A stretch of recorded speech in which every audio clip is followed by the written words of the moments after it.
అప్పుల బాధలు వెంటాడుతున్నాయా? అయితే 6 JVR వారి జాతిరత్నాలు ధరించండి. టీటీడీలో మరో కుంభకోణం వెలుగు చూసింది. ఇప్పటికే కల్తీ నెయ్యి కేసు ఓవైపు దర్యాప్తు జరుగుతోంది, మరోవైపు పరకామణి కేసు నడుస్తోంది. తాజాగా శాలువాల కుంభకోణం బయటపడింది.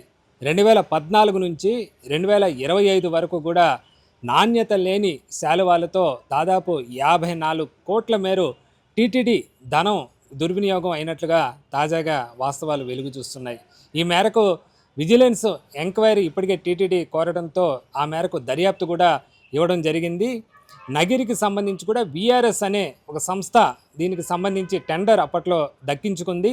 అయితే 1300 రూపాయలు ఒక శాలువా మేరకు అప్పట్లో కోట్ చేసి ఆ మేరకు ఆ సంస్థ టీటీడీకి సరఫరా చేస్తూ వచ్చింది. అయితే తాజాగా విజిలెన్స్ దర్యాప్తులో పూర్తిగా అవంతా నకిలీ పట్టని, అవంతా కూడా పాలిస్టర్గా అధికారులు ఈ విజిలెన్స్ దర్యాప్తు ద్వారా గుర్తించడం కూడా జరిగింది. 1300 రూపాయలు ఒక్కొక్క దానికి టీటీడీ కొనుగోలు చేస్తుంది. అయితే వాస్తవికంగా అది కనీసం 200 కూడా విలువ చేయని ఆ వస్త్రంగా గుర్తించడం కూడా జరిగింది. దాదాపు 54 కోట్ల మేరకు ఈ మేరకు టీటీడీ సంబంధించి కూడా ఆ టెండర్ ద్వారా ఆ సంస్థ ఇప్పటిదాకా వాటిని సరఫరా చేస్తూ వచ్చింది. అయితే ఇక ఈ శాలువాలు, పట్టు శాలువాలు విషయానికి వస్తే తిరుమల తిరుపతి దేవస్థానం విఐపి బ్రేక్ దర్శనానికి వచ్చే భక్తుల కోసం ఆశీర్వచనం పేరుతో ప్రత్యేకంగా ఒక టికెట్ ఉంటుంది. 3000 రూపాయలు ఖరీదు చేసే ఆ టికెట్ కొనుగోలు చేస్తే భక్తులకు ఈ విధంగా ఒక పట్టు శాలువాతో పాటు ఒక రవిక, ఒక పెద్ద లడ్డు, అలాగే వడ టీటీడీ ఇవ్వడం జరుగుతుంది. అయితే ఇలా ఇచ్చే ఆశీర్వచనం టికెట్ ద్వారా ఇచ్చే ఈ వస్తువులలో ఈ పట్టు వస్త్రం అనేది పూర్తిగా నకిలీది అన్నట్టుగా తాజా దర్యాప్తులో తేలడం జరిగింది. ఇంతదాకా టీటీడీ సంబంధించి ఆ సదరు దర్యాప్తు సంస్థ మోసం చేస్తూ వచ్చినట్లుగా కూడా అధికారులు అలాగే పాలక మండలి కూడా గుర్తించడం కూడా జరిగింది.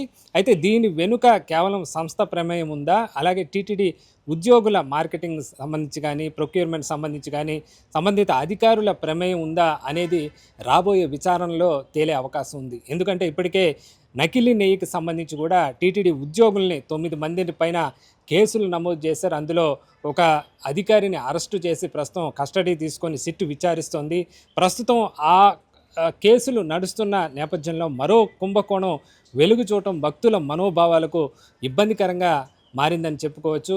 ఇక ఆశీర్వచనానికి ఉదయం ప్రతిరోజు జరిగే ఈ బ్రేక్ దర్శనాల ద్వారా వచ్చే ఈ టికెట్లకు సంబంధించి పెద్ద మొత్తంలో ఈ ఆశీర్వచనం టికెట్లు కొనుగోలు చేస్తూ ఉంటారు.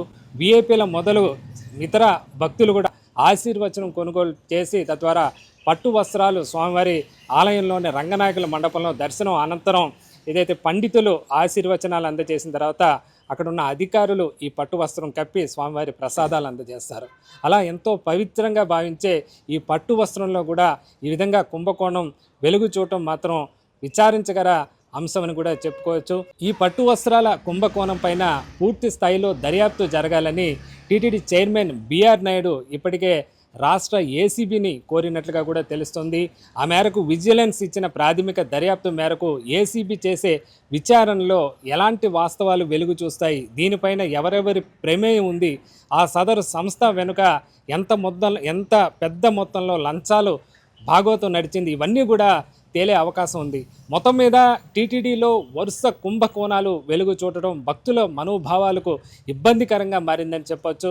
ఖచ్చితంగా ఇలాంటి అవినీతి చర్యలకు పాల్పడే వారిని కఠినంగా చట్ట ప్రకారం శిక్షించాలని చెప్పి భక్తులు కోరుతున్నారు. మున్ముందు ఇలాంటి అవకతవకలు జరగకుండా టీటీడీకి సంబంధించి కొనుగోళ్ల వ్యవహారంలో మరింత పారదర్శకంగా చర్యలు చేపట్టాలని కూడా భక్తులు కోరుతున్నారు.